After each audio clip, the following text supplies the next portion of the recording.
Queridísimo Gonzalo Monroy, ¿cómo estás? Buenas noches. Mi querido David, muy buenas noches. Oye, a ver, ¿qué te parecieron las tres propuestas? Yo no vi ninguna de Maynes, pero te tengo que preguntar por las tres en materia energética. Pues mira, en realidad vi muchísimas coincidencias Sí. con sus respectivos matices, sobre todo de energías renovables que está ofreciendo Claudia Sheinbaum y Xóchitl Gálvez.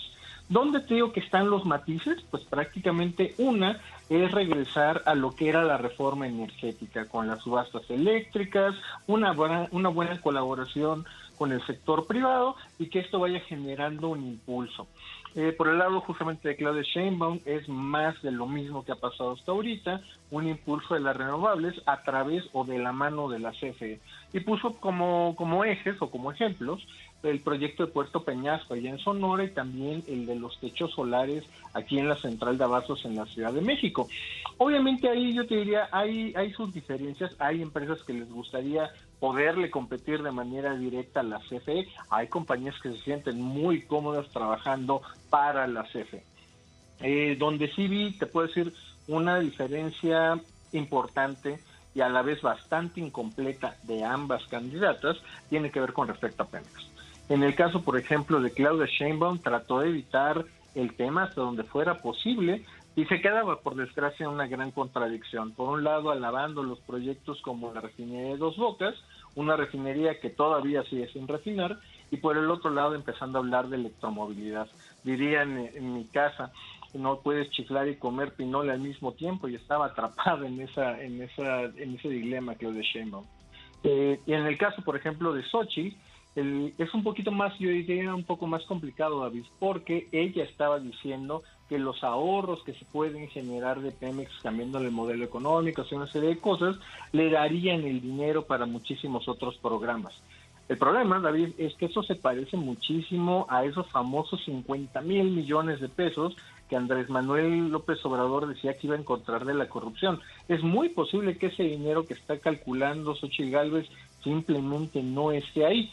Y habiendo dicho todo eso, probablemente la mejor frase de energía la dijo precisamente Jorge Álvarez Maínez, cuando le recuerda a México que México no es un país petrolero. México es un país que tuvo petróleo, pero que quedamos muy lejos de ser un país petrolero. Y que ya no lo somos, que sea como sea, no somos un país petrolero. Sí, efectivamente, ahí es donde de nuevo Álvarez Maínez pues simplemente empezar a decir de que va a ser una parte más ambiental, que va a reducir, que va a poner una política de emisiones. Y yo te diría que en términos de nociones, ni siquiera de ideas, sino de nociones del sector energético, pues sinceramente fue quien terminó sorprendiendo muchísimo más. Quizá también en toda honestidad, porque era del que menos esperaba. Okay. Del que no se espera nada, a veces se obtienen unas cosas buenas. Oye, y la zacatecana Rocío Nale jura y perjura que Dos Bocas ya está produciendo. ¿Eso es cierto? No, mi querido, de ahí hay que recordarle a la secretaria Nale que ella, de su propia boca, dijo el 21 de julio del 2021 que la refinería estaba terminada, y no, le faltaban varios años. Después, en junio del 2022, nos dijo que ya también iba a hacer la refinería, y todavía no estaba terminada. Antes de Y irse al le día mandó un líquido que decía que era gasolina primaria o qué era. Exactamente, una gasolina natural que, te voy a ser bien sincero, David, es lo que tú obtienes si pones en un pequeño recipiente 1 litro de petróleo crudo y le enciendes a la lumbre. Justamente lo que vas a sacar por destilación es lo que sacó la secretaria Nale, porque, te lo tengo que decir, todo lo que era la parte de calderas de esta planta combinada, que servía como una especie de gran caldera, pues simplemente nunca ha alcanzado la temperatura ni presión para iniciar el proceso de la refinación. O sea, entonces eso es una mentira. Abierta, llana y brutal mentira. Así es. O sea, a ver, ¿qué va a pasar? ¿Qué debe pasar con Dos Bocas? Qué bueno que me haces esa pregunta. Mira, muy probablemente Dos Bocas se termine de construir las últimas partes de tubería, de soldadura, todo el equipo eléctrico, muy probablemente hacia finales de este año, yo te diría primer trimestre del año 2025. Ahí es cuando se va a terminar de construir. Y a partir de ahí se tienen que hacer todas las pruebas, que no haya ninguna fuga, que las presiones estén funcionando bien, que todo el proceso esté funcionando bien.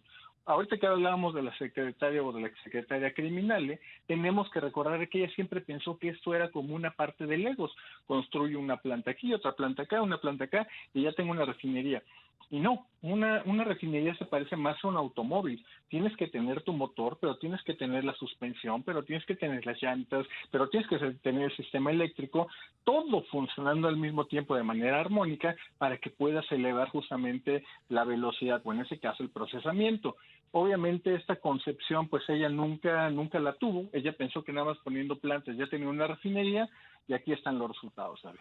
Oye, pero bueno, a ver, déjame llevarte a otro tema. Presentaron sus resultados financieros CFE y Pemex.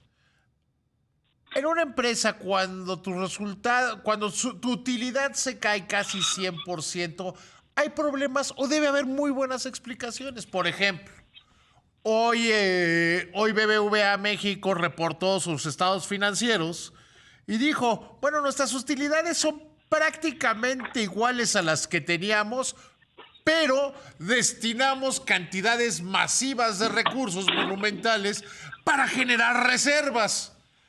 Y en el caso de Pemex y CFE, pues les faltó culpar a la playa y a la noche, porque ellos dicen que no tuvieron nada que ver, ¿no? Mira, efectivamente, pero vamos a distinguir las dos situaciones que son diametralmente opuestas.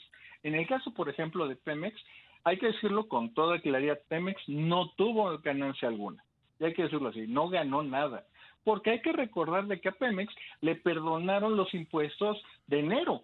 Si contabilizamos los cerca de 470 millones de dólares que debió haber pagado Pemex, Pemex perdió dinero. Comparativamente, empresas, por ejemplo, como Chevron, exhibió unos dividendos de más de 6,000 millones de dólares. Ajá, Pemex ajá, ha ajá. perdido dinero. Aquí, y esto es importante para explicar incluso por qué está pasando esto, David. Y se tiene que decir claramente, esto tiene que ver con que está incrementándose el sistema, bueno, el procesamiento del Sistema Nacional de Refinación, cuyo primer producto que sale es combustóleo, más de 300,000 barriles. En un muy cercano segundo lugar está la gasolina, principalmente 99% de gasolina magna. El 100% de la gasolina premium de este país es de importación. Obviamente todo esto, esta combinación de productos refinados, está haciendo que Pemex pierda dinero con cada barril que está produciendo. Y ojo, en el momento que incrementan la refinación, se están incrementando sus pérdidas. Y eso también considerando que el precio del petróleo está bastante bien ahorita, estos niveles.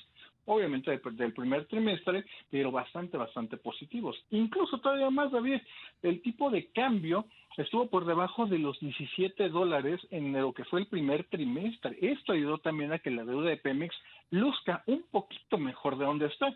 Pero la bomba, pues ya la sabemos, se llama 2025, donde Pemex tiene que cubrir más de 14,000 millones de dólares en pago del principal y de los intereses. Un problema de finanzas públicas de primer orden.